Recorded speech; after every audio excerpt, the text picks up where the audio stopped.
انسان زندگی میں جب جدوجہد کرتا ہے، کوشش کرتا ہے، وہ بہت سارے دنیاوی اسباب اختیار کرتا ہے، جتنی عقل اللہ نے دی ہوتی ہے اس عقل کا بھی وہ استعمال کرتا ہے، کوشش کرتا ہے کہ کچھ اچیو کر سکے زندگی میں، کچھ مقاصد کا حصول اسے میسر آئے۔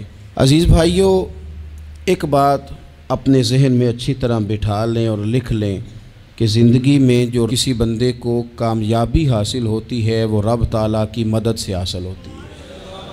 اگر رب تعالیٰ مددگار ہو تو پھر کوئی چیز بھی رستے میں رکاوٹ نہیں بنتی، اور اگر مالک کریم کو منظور نہ ہو تو انسان بہترین سیاستدان ہو، اچھا ایڈمنسٹریٹر ہو، اس کا ذہن بڑی وسعت رکھتا ہو، بڑی اچھی پلاننگ کرنا جانتا ہو، سارا کچھ ہو، تو بندہ ناکام ہو جاتا ہے۔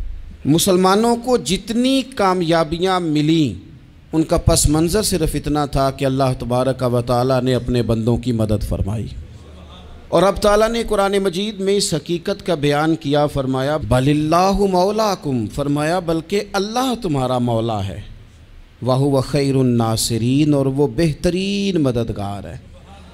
وہ جو رب تمہارا مولا ہے وہ بہترین مددگار ہے، اور اگر وہ مدد کرے تمہاری، سورہ آل عمران میں آگے جا کے ارشاد فرمایا اگر اللہ مدد کرے تو پھر تم پر کوئی غالب نہیں آ سکتا، اور اگر وہ تمہاری مدد چھوڑ دے تو پھر کوئی تمہاری مدد کر سکتا، کوئی مدد نہیں کر سکتا۔ بدر کی جنگ بھی اور فتح مکہ بھی رمضان المبارک میں ہوا ہے۔ میں دونوں پر غور کر رہا تھا تو ایک نیا مضمون میرے ذہن میں آنے لگا۔ بدر کی جو جنگ ہے اس میں بھی ایک عجیب انقلاب آیا ہے کہ 313 نے 1000 سے مقابلہ کیا، اور جن 1000 سے مقابلہ کیا وہ اسلحے سے لیس تھے، اور یہ جو 313 ہیں ان کے پاس 6 زرہیں، 8 تلواریں، چند گھوڑے، لیکن اللہ نے کامیابی دی تو خود رب نے بیان کیا کس طرح دی، فرمایا وَلَقَدْ نَصَرَكُمُ اللَّهُ بِبَدْرٍ وَأَنْتُمْ أَذِلَّةٌ۔ وہ کامیابی اس طرح ملی ہے کہ رب نے تمہاری مدد کی تھی، تم تو کمزور تھے، اللہ نے بدر میں تمہاری مدد کی، تم جیت گئے۔ وَلَقَدْ نَصَرَكُمُ اللَّهُ بِبَدْرٍ وَأَنْتُمْ أَذِلَّةٌ، اللہ نے بدر میں تمہاری مدد کی، تم تو کمزور تھے۔ پھر فتح مکہ نصیب ہوئی تو اس میں بھی بہترین منصوبہ بندی نبی پاک علیہ السلام نے فرمائی، بہترین حکمت عملی حضور نے اپنائی، لیکن ہمیں جو اللہ رسول نے بات سمجھائی وہ کیا ہے؟ اذا جاء نصر اللہ والفتح، فرمایا جب اللہ کی مدد آئی اور فتح نصیب ہو گئی۔ یہ اللہ نے مدد فرمائی تمہاری، یہاں بھی فتح مکہ بھی اللہ کی مدد سے، جنگ بدر بھی اللہ کی مدد سے۔ وہ جو مدد ہے اللہ تعالیٰ کی، جب وہ ہم یہ کرتے ہیں کہ ہم اپنی ساری زندگی سیاست کی نظر کر دیں، ہماری سیاست صرف ملک میں نہیں ہوتی، ہماری سیاست خاندان میں بھی ہوتی ہے، ہم گھر کے اندر بھی سیاست کرتے ہیں، ہم کسی خاص طریقے سے لوگوں کو اپنے پیچھے چلانا چاہتے ہیں، ہم ایک خاص اسلوب اختیار کرتے ہیں کہ لوگ ہمارے پیچھے چلیں۔ اس کا نقصان ہمیں یہ ہوتا ہے کہ سیاست جو ہوتی ہے یہ شطرنج کے ہیر پھیر کی طرح ہوتی ہے، تو اس کے راز بڑی جلدی کھلنے لگ جاتے ہیں، پتہ چل جاتا ہے کہ بندہ مخلص نہیں تھا، سیاست کر رہا تھا، طریقے سلیقے سے اس نے جوڑ کے رکھا ہوا تھا۔ ہم ہر جگہ سیاست کے بل بوتے پر چیزوں کو لے کے چلنا چاہتے ہیں، سیاستیں ناکام ہو جاتی ہیں، سیانے لوگ فیل ہو جاتے ہیں، بچتا صرف وہی ہے جس کے پیچھے رب تعالیٰ کی مدد شامل حال ہوتی ہے۔ اپنی زندگی کے اندر ہم جو کچھ بھی کر رہے ہیں، جس شعبے سے بھی ہمارا تعلق ہے، آج ہم نے اس بات پہ غور کرنا ہے کہ پہلے تو یہ غور کر لیں کہ جو کام ہم کر رہے ہیں کیا وہ کام ایسا ہے کہ اس میں اللہ کی مدد ہمیں ملے گی؟ اگر آپ کوئی معاذ اللہ ناجائز کام کر رہے ہیں، فعل حرام کا ارتکاب کر رہے ہیں، تو اس میں تو مدد الہی آئے گی نہیں۔ پہلے تو یہ دیکھیں جو کر رہے ہیں وہ کام مدد الہی والا ہے، اور اگر اللہ تعالیٰ کی مدد والا وہ کام ہے پھر اس پر غور کریں کہ کیا ہم نے مالک سے مدد کا سوال کیا ہے، ہمیں مدد میسر آ رہی ہے۔ وہ میں نے بزرگوں سے ایک بات سنی تھی، وہ بڑی یاد رہ گئی۔ وہ فرمایا کرتے تھے قابلیت بھی بڑی چیز ہے لیکن قبولیت سب سے بڑی چیز ہے۔ قابل ہونا بھی بڑی بات ہے لیکن زیادہ بڑی بات یہ ہے کہ اس کی بارگاہ میں قبول بھی ہے کہ نہیں۔ اپنی زندگی میں اللہ کی مدد کی طرف بڑھیں، مالک کی مدد کا حصول اختیار کرنے کی کوشش کریں، اللہ کے ساتھ اپنے آپ کو جوڑیں۔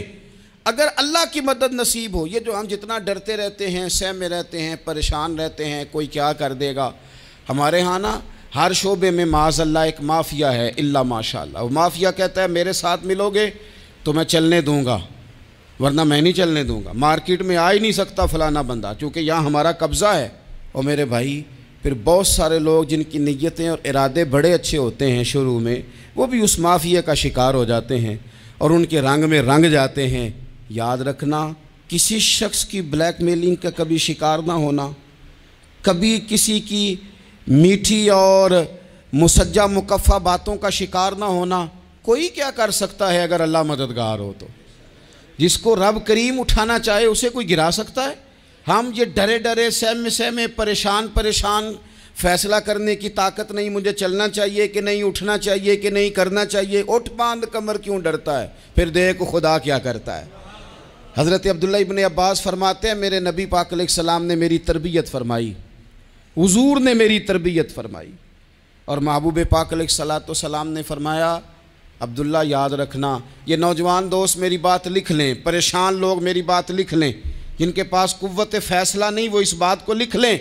حضرت عبداللہ ابن عباس فرماتے ہیں میرے نبی پاک علیہ السلام نے مجھ سے فرمایا تھا عبداللہ سن، اگر ساری دنیا مل کے تیرا کوئی نفع کرنا چاہے کر نہیں سکتی جب تک میرے رب کی رضا نہ ہو، اور فرمایا ساری دنیا مل کے تیرا کچھ بگاڑنا چاہے تو عبداللہ بگاڑ نہیں سکتی جب تک رب کریم کی حکمت کا تقاضا نہ ہو۔ لوگوں سے ڈرنا، لوگوں کی طرف دیکھنا، ماحول دیکھ کے اپنے راہ کا تعین کرنا، ہر بندے کے خیالات کے مطابق ڈھلنے کی کوشش کرنا، فلانا نہ ناراض ہو جائے، فلانا نہ ناراض ہو جائے، وہ جس نے ہونا ہو جائے، بس رب رسول ناراض نہ ہو۔ اپنی زندگی میں اپنے مالک کو مولا جان کے، بل اللہ مولاکم، اللہ تمہارا مولا ہے، وَهُوَ خَيْرُ النَّاصِرِينَ، وہ بہترین مددگار ہے۔ توجہ جب بھی کریں رب کی جانب کریں، اپنے دل کا قبلہ درست رکھیں، سوچوں کے زاویے سیدھے رکھیں۔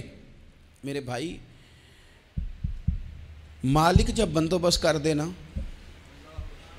جب مالک بندوبست کر دے پھر ایسا بندوبست کرتا ہے کہ لوگوں کے پاس نا چارہ نہیں رہتا۔ حضرت مریم رضی اللہ تعالی عنہا پاک باز تھیں، مسجد میں رہی تھیں، پر مالک کی حکمت کے تقاضے بڑے عجیب ہیں نا۔ پھر جناب مریم کو اللہ تعالیٰ نے بغیر شوہر کے اولاد عطا کر دی۔ یہ بات ہی ایسی تھی، وہ کسی نے کہا تھا کہ مخلوق تو فنکار ہے اس درجہ کے پل بھر میں سنگے در کعبہ سے بھی اصنام تراشے، تم کون ہو کیا چیز ہے داغ کبابی، لوگوں نے تو مریم پہ بھی الزام تراشے۔ تو لوگوں نے کہا کدھر سے لے آئی بچہ، تیرا باپ تو ایسا نہیں تھا، کہاں سے لے آئی؟ اللہ کرے میں آپ کو سمجھا سکوں، ذرا اپنے آپ کو وہاں کھڑا کریں کہ ایک پاک باز عورت، پاک باپ کی بیٹی، طیب ماں کی بیٹی، اور اللہ کے گھر میں پرورش پانے والی خاتون، ایک وہ وقت اور ایک یہ وقت کہ اس عورت کو کٹہرے میں کھڑا کر کے پوچھا جا رہا ہے کہ معاذ اللہ تیری گود میں بچہ جائز نہیں ہے، کہاں سے لائی ہے؟ اب خود سے صفائیاں بندہ کتنی کو دے، کتنی کو وضاحتیں کرے۔ اور میں نے تو اپنی زندگی میں دیکھا ہے زیادہ وضاحت دینے والے کو بھی لوگ جھوٹا سمجھنے لگ جاتے ہیں، زیادہ وضاحت دینے پر بھی لوگ کمزوری کا اظہار سمجھتے ہیں کہ کمزور پڑ گیا ہے۔ آپ صلح کی کوشش کرتے ہیں، سامنے والا بزدل سمجھ لیتا ہے، زیادہ وضاحتیں بھی کمزور کر دیتی ہیں۔ اب حضرت مریم کو کٹہرے میں کھڑا کر کے کہا بچہ کس کا ہے؟ تو پھر خدا بندوبست جب کرے، اللہ جب مددگار ہو، تو پھر حضرت مریم کی گواہی درختوں سے نہیں دلوائی، اس نے پتوں سے نہیں دلوائی، پھر فرشتے نہیں بھیجے۔ حضرت مریم کہنے لگی مجھ سے نہ پوچھو، وہ جو پنگوڑے میں ہے اسی سے پوچھ لو، ان سے پوچھو نا، وہ کون ہے پوچھ لو، ان سے کر لو سوال۔ انہوں نے کہا پنگوڑے میں چند دنوں کا بچہ یہ جواب دے گا؟ مددگار تھا رب، ان کی برات کا اعلان کرنا تھا مالک نے، اور جب مالک اعلان کر دے، جب مالک تیری صفائی دینا چاہے، جب مالک تجھے دنیا کے سامنے نکھارنا چاہے، تو پنگوڑے میں لیٹے حضرت عیسیٰ بول کے کہنے لگے انی عبداللہ آتانی الکتابہ، فرمایا میں اللہ کا بندہ ہوں، رب نے مجھے کتاب عطا کر کے نبی بنا کے دنیا میں بھیجا ہے، میں اللہ کا بندہ ہوں، کتاب لے کے آیا ہوں، نبی بن کے آیا ہوں۔ پھر پنگوڑے سے اعلان ہو گیا، پھر بچہ بول پڑا، اور یہ ایک دفعہ نہیں بات ہوئی، یہ بنی اسرائیل میں ایک جریج نام کے شخص بھی تھے جو نماز پڑھ رہے تھے، بعض نے لکھا ہے نفل نماز تھی، اماں نے پکارا تو آئے نہیں، تو ماں کے منہ سے نکل گیا تو اتنی دیر تک مرے گا نہیں جب تک کسی بے حیا عورت کا منہ نہ دیکھ لے۔ تو وہ عبادت گزار تھے، لیکن لوگوں نے ان کی عبادت، ریاضت، پرہیزگاری کو نہیں دیکھا، بس ایک عورت کو بھیج کے الزام لگوا دیا۔ وہ عورت آیا جایا کرتی تھی، اب آ جاتی ہیں عورتیں، مسئلہ پوچھنے کی نیت سے بھی آ جاتی ہیں۔ ماحول میں کچھ جگہ ایسی بھی ہیں جہاں عورتیں دم کرانے کے بہانے آ جاتی ہیں۔ وہ خاتون آتی جاتی تھی اس خانقاہ پہ، آستانے پہ، یہ بخاری میں موجود ہے، پھر اس نے کہا میری گود میں جو بچہ ہے یہ انہی کا ہے۔ مجھے بتائیں کیسے بندہ وضاحت دے؟ حالات خراب ہو گئے، لوگ کٹیا جلانے لگے، ماحول اور طرح کا بن گیا۔ میرے نبی پاک علیہ الصلوۃ والسلام فرماتے ہیں پھر اس رب کے بندے نے کہا مالک تو کریم ہے، تیری مشیت کا تقاضا آیا جو میری ماں نے جملے بولے تھے، پر اب میں وضاحت دینے کے قابل نہیں رہا، اب تو ہی کرم کرے گا تو دروازہ کھلے گا۔ تو وہ چند دنوں کا بچہ پنگوڑے میں بول کے کہنے لگا میں اس درویش کا نہیں، میں تو فلانے چرواہے کا بچہ ہوں، وہ جو بکریاں چراتا ہے۔ رب کی مدد کو پکاریں، اپنے ساتھ اپنے مالک کی مدد کو شامل کریں، تھوڑے رزق پر بھی گزارا اچھا ہونے لگ جائے گا۔ سارے لوگ آپ کو گرانے کی تدبیریں کر رہے ہوں گے اور مالک آپ کو عزتیں عطا فرما دے گا، اس کی بارگاہ سے حکمت کا تقاضا اور ہو جائے گا۔ ہم نے ساری زندگی لوگوں کو راضی کرنے میں گزار دی، ساری زندگی بڑھاپا آ گیا بچوں کو پالتے، اور بچوں نے آخری عمر میں کہہ دیا ابا اگر کوئی ڈھب کا کام کر لیتے تو آج ہمارے دن بھی پھر نہ جاتے۔ ساری زندگی گزار دی بہن بھائیوں کو راضی کرنے میں، ساری زندگی گزار دی ذمہ داریاں اٹھانے میں، ان کو 99 دفعہ دیا، ایک دفعہ نہیں دیا تو انہوں نے کہہ دیا تو نے تو کبھی دیا ہی نہیں، تو تھا ہی نہیں۔ ساری زندگی محلے داروں، علاقے والوں کو راضی کرنے میں گزار دی، اور میں نے ایسے لوگ بھی دیکھے دین کے لیے وقت گزارا، لیکن جب بڑھاپے میں دانت کام نہ کرتے تھے تو وقت کے مفتیوں کو بھی مسجدوں کی کمیٹیوں نے کہہ دیا اب آپ کی سمجھ نہیں آتی، ہم نے خطیب کو یور رکھنا ہے، نہ دیکھو دنیا کی طرف، دنیا رلا دیتی ہے، نہ راضی کرو بندوں کو، بندے تھکا دیتے ہیں، نہ پیچھے بھاگو ہر وقت دنیا داروں کے، یہ انسان کو کمزور کر دیتے ہیں۔ وہ تو کریم ہی بڑا ہے، 2 آنسو زمین پر بعد میں گرتے ہیں، بندے کے گناہ سارے پہلے معاف فرما دیتا ہے۔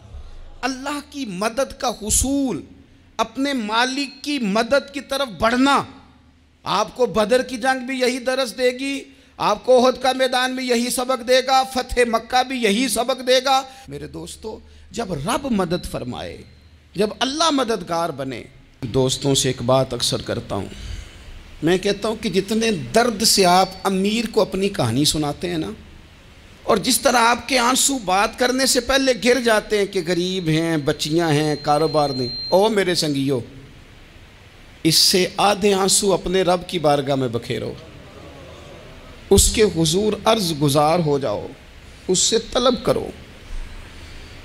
ایک وقت انسان پر زندگی میں ایسا آتا ہے کہ اسے یوں محسوس ہوتا ہے کہ میرا سایہ بھی ذرا سا پیچھے ہٹ گیا ہے، اسے یوں لگتا ہے کہ میں کسی سہارے پہ ہاتھ ڈالتا ہوں تو وہ بھاگ جاتا ہے مجھ سے، لیکن مالک کی بارگاہ ایسی عظیم بارگاہ ہے، رب رسول کے آستانے اتنے بڑے ہیں کہ آپ جب وہاں کشکول طلب دراز کرتے ہیں تو جھولی پھیلانے میں دیر لگتی ہے، ان کو بھرنے میں تو کوئی دیر نہیں لگتی۔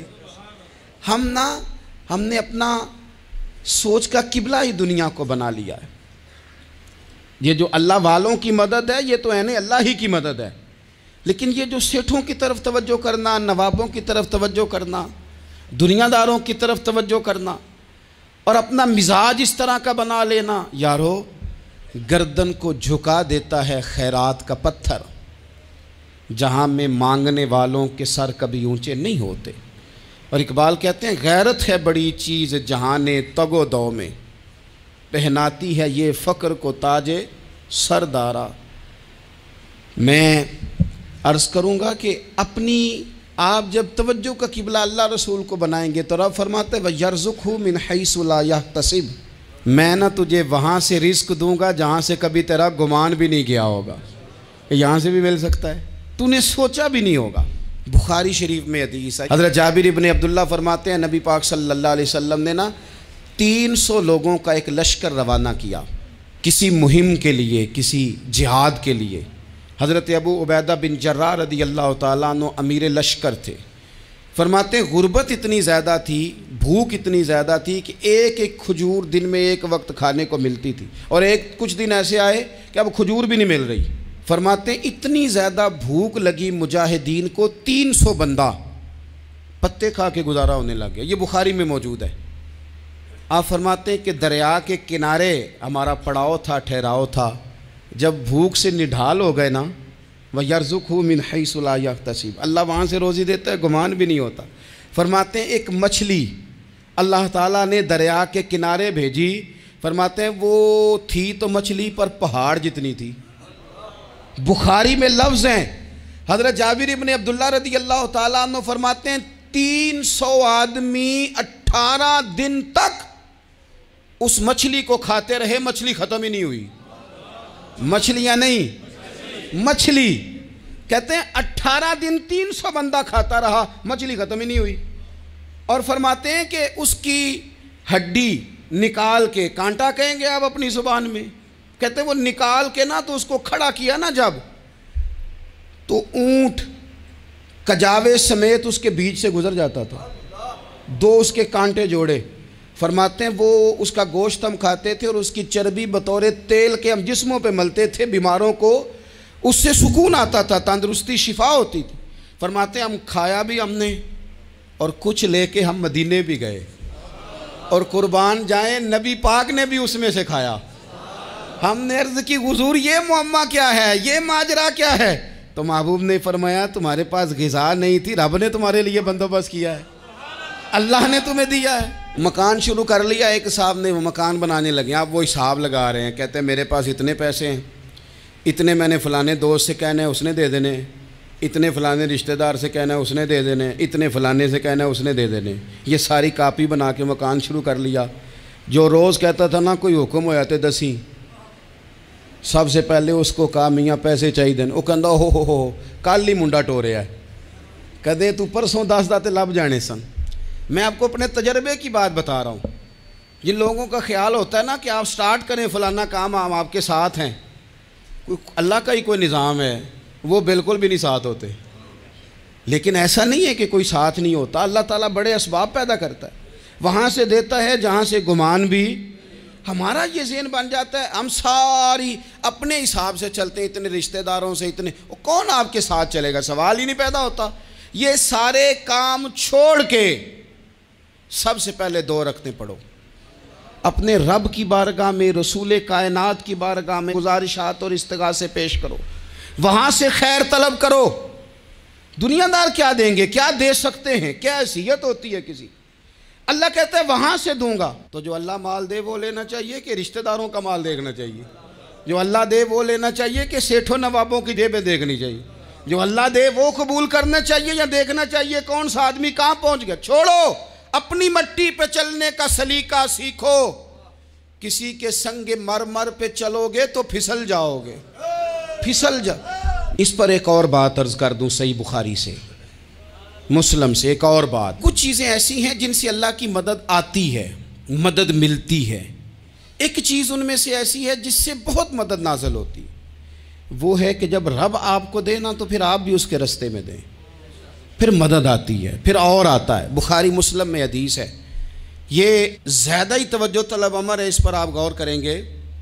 حضرت ابو ہریرہ فرماتے ہیں کہ نبی پاک علیہ السلام نے فرمایا ایک شخص نے بادلوں کے اندر سے آواز سنی کہ فلاں آدمی کا کھیت اور باغ خشک ہو گیا ہے، وہاں برسو اور اس کے کھیت کو سیراب کرو۔ وہ بڑا حیران ہوا کہ بادل سے آواز آ رہی۔ پھر اس نے دیکھا کہ ایک پہاڑی پر بارش ہوئی، وہ بادل وہاں برسا، پھر نالیوں سے ہوتا ہوا پانی ایک طرف چلا تو جس نے آواز سنی تھی حضور بیان کر رہے ہیں، وہ بھی پیچھے پیچھے چلا کہ پانی کدھر جا رہا ہے۔ اس نے جا کے دیکھا کہ ایک مقام پہ ایک باغ کو وہ پانی لگ رہا ہے اور ایک آدمی وہ پانی لگا رہا ہے۔ اس نے اس سے پوچھا تیرا نام کیا ہے؟ اس نے کہا کیوں؟ کہنے لگا بتا نا۔ اس نے نام بتایا تو کہنے لگا یہی تو وہ نام ہے جو میں نے بادلوں کے اندر سے سنا ہے کہ فلاں کے کھیت کو پانی دے دو۔ اس نے کہا یار تو کیا عمل کرتا ہے کہ اسپیشل تیرے لیے بارش برسے؟ یہ بخاری پڑھ رہا ہوں، سیاستہ سے حدیث عرض کر رہا ہوں۔ اس سے پوچھا تو کیا کام کرتا ہے کہ جناب اللہ تبارک و تعالیٰ کا حکم کرم آیا کہ خاص تیرے لیے پانی برسے اور تیرے کھیت کو سیراب کرے؟ تو اس نے کہا چھوٹا ذمہ دار ہوں، پر جب فصل اگتی ہے تو 3 حصے کرتا ہوں، ایک حصہ اپنے بال بچوں پہ بہن بھائیوں پہ خرچ کرتا ہوں، ایک حصہ پورا، اور ایک حصہ دوبارہ کاشتکاری پہ لگاتا ہوں، اور تیسرا حصہ خالص میں نے مسکینوں، یتیموں اور غریبوں کے لیے رکھا ہوا ہے۔ وہ جو تیسرا حصہ اللہ کرے آپ سمجھیں، وہ رب کے بندوں پہ تیسرا حصہ خرچ کرتا ہے نا، تو کریم مالک نے فرمایا جہاں سے غریب کا حصہ جاتا ہے وہ کھیت خشک نہیں رہنا چاہیے، وہ جہاں سے مسکین روٹی کھاتے ہیں وہ خشک نہ رہے، جہاں سے یتیموں کو کچھ آتا ہے کہیں اس کی فصل رہ نہ جائے۔ میں اور آپ بھی اگر اپنے مال میں مسکینوں، یتیموں، غریبوں کے حصے رکھ لیں گے تو فصلیں خشک نہیں رہیں گی، ان کے اندر تازگی آئے گی، نور آئے گا، کرم آئے گا، خاص کر خدا کی رحمت برسے گی۔ مدد اللہ سے چاہیں، اپنی توجہات کا مرکز رب رسول کی ذات کو بنائیں، پھر آپ محسوس کریں گے کہ بڑی جلدی اللہ تعالیٰ کی مدد آنے لگی ہے۔ کبھی آپ صرف کہہ دیں نا میرا رب میرے ساتھ ہے، اس لفظ میں اتنی طاقت ہے کہ دشمن ویسے زہر ہو جاتا ہے۔ زندگی میں کسی سے بھی لڑائی ہو تو اچھی طرح سوچ لیں کہ اللہ اس طرف ہے یا اس طرف ہے۔ اگر آپ زیادتی پہ ہیں تو پھر رب مظلوم کی جانب ہے۔ اگر اللہ کی مدد آپ کے ساتھ ہے تو دنیا کی کوئی طاقت آپ کو گرا نہیں سکتی، اور اگر آپ مظلوم کے مقابلے میں ظالم بن کے آپ کھڑے ہو گئے ہیں اور آپ نے رویہ وہ اختیار کیا ہے کہ جس میں مدد نہیں آئے گی، تو پھر یاد رکھ لیں کہ آپ کوئی بھی ہیں، کہاں بھی ہیں، آپ کمزور ہیں۔ طاقتور تھے ابتدائے اسلام میں، ظاہری طاقت تھی کفار مکہ کے پاس، وہ ڈنڈوں سے مارتے تھے غریبوں کو، ان کے ہاتھوں میں ڈنڈے تھے، پر خدائی طاقت ان مظلوموں کے ساتھ تھی۔ صاحب زرقانی نے لکھا ہے حضرت زنیرہ رضی اللہ تعالیٰ عنہ ایک لونڈی ہیں، غریب ہیں، ماڑے دا کی کام محمد ناس جانا یا رونا، غریب سادی بی بی اور لونڈی کنیزہ، ایک مشرک کی کنیزہ تھی، انہوں نے کلمہ پڑھ لیا، وہ ڈنڈوں سے مارتا، دروں سے مارتا، تکلیف دیتا۔ حضرت زنیرہ رضی اللہ تعالیٰ عنہ کو اتنا مارا، اتنا مارا۔ اب آپ ایک اور پہلو پر بھی غور کریں، مار بھی پڑ رہی ہے پر خدا ادھر ہی ہے، اللہ کی مدد ادھر ہی ہے۔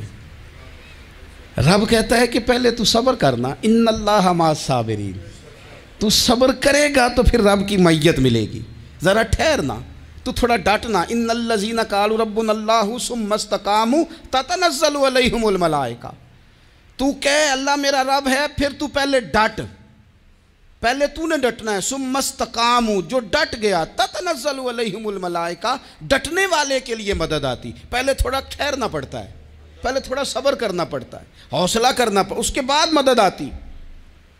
مار پڑ رہی ہے، مارا جا رہا ہے حضرت زنیرہ کو، ان کا مالک جو ہے ظاہری آقا وہ مار رہا ہے، یہ کنیزہ ہے، اتنا مارا اتنا مارا، ان کی بینائی چلی گئی، نظر آنا بند ہو گیا۔ ابو جہل آیا اور کہنے لگا زنیرہ دیکھا نا ہمارے بت تیری آنکھیں لے گئے، معاذ اللہ، لات و منات ہمارے بتوں نے تجھے اندھا کر دیا۔ اب ایسا نہیں ہے کہ بی بی روتی جا رہی ہے، روتی جا رہی ہے، مایوسی مایوسی، معاذ اللہ، پریشانی، غریبی بڑی ہے، پوچھنے والا کوئی نہیں، یہ باتیں نہیں۔ کیا جملے ہیں خاتون کے، کیا لفظ ہیں۔ ابو جہل نے تنزیہ کہا، معاذ اللہ، کہنے لگا دیکھا نا ہمارے بتوں نے تجھے اندھا کر دیا۔ تو جناب زنیرہ آنکھوں کی بینائی گئی ہے، رات کو گئی ہے، دکھ ابھی تازہ ہے، لیکن اللہ پہ جو توکل ہے، اپنے مالک سے جو رشتہ ہے، وہ اتنا مضبوط ہے، اتنا طاقتور ہے، اس میں اتنی گہرائی ہے کہ حضرت زنیرہ بول کے نا اتنی قوت سے بولی، اتنی طاقت سے بولی کہ پورے کفر پر لرزہ طاری ہو گیا۔ فرمانے لگی تمہارے بتوں کی کیا اوقات ہے کہ وہ میری بینائی لے جائیں؟ یہ میری رب کی حکمت کا تقاضا ہے۔ جب تک اس نے چاہا زنیرہ دیکھتی رہی، اور جب اس نے چاہا زنیرہ کی آنکھوں کی بینائی چلی گئی، اور اگر وہ چاہے گا نا تو بینائی واپس بھی کر دے گا۔ اگر ہو ذوق یقین پیدا تو کٹ جاتی ہیں زنجیریں، اگر وہ چاہے گا تو بینائی آ بھی جائے گی۔ حضرت زنیرہ نے رات کو یہ لفظ کہے، ابو جہل اور سارے کفار ڈر کے سن کے چلے گئے، آپ اطمینان سے آ کے بستر پہ سوئی۔ جب سویرے اٹھی تو اللہ نے آنکھوں کی روشنی واپس کر دی تھی۔ آنکھوں کی اب چھڑی پکڑی ہے، بازاروں میں گھومتی ہیں، کہتی ہیں بلاؤ کدھر ہے تمہارے نعت و منات، دیکھو میرے رب نے روشنی واپس کر دی۔ آ کر میرے ساتھ ادھر آ ستمگر ہنر آزمائیں، تو تیر آزما ہم جگر آزمائیں۔ بیمار لوگوں یاد رکھو، کہہ دیا ڈاکٹر نے کہ تو بڑا بیمار ہے، تو بڑا کمزور ہے، یہ ہو گیا وہ ہو گیا، تو ڈاکٹر اپنے علم کے مطابق بات کر رہا ہے، ہوگا تو وہ جو میرا رب چاہے گا۔ کمزور ہو جانا، پریشان ہو جانا، تکلیف میں آ جانا، پتہ نہیں بات ہو گئی ہے تو جانے کیا ہو جائے گا۔ اپنی زندگی کے اندر اپنے رب سے رشتہ مضبوط کریں، رسول کائنات سے رشتہ مضبوط کریں، اللہ والوں سے رشتہ مضبوط کریں۔ حضرت زنیرہ نے پیغام دیا کہ زندگی میں جو جینا چاہتے ہیں تو وہ رب کا نام لے کے جی سکتے ہیں، جو اپنی زندگی میں خوشیاں دیکھنا چاہتے ہیں تو رسول اللہ کے نام پر خوشیاں دیکھی جا سکتی ہیں۔ توکل کی بنیاد پر بندہ خوشیاں لے سکتا ہے، اور اگر انسان میں توکل نہیں ہے تو پھر وہ اس کالے جادو سے بھی ڈر رہا ہے، وہ نیلے سے بھی ڈر رہا ہے، وہ پیلے سے بھی ڈر رہا ہے، وہ فلانے سے بھی ڈر رہا ہے، وہ میرے خلاف فلانا رشتہ دار سازش کر رہا ہے تو ڈر رہا ہے، فلانا میرے بارے میں یہ کر رہا ہے تو ڈر رہا ہے، وہ پتہ نہیں دنیا ادھر ہو جائے گی تو کیا ہو جائے گا، اٹھ باندھ کمر کیوں ڈرتا ہے، پھر دیکھ خدا کیا کرتا ہے۔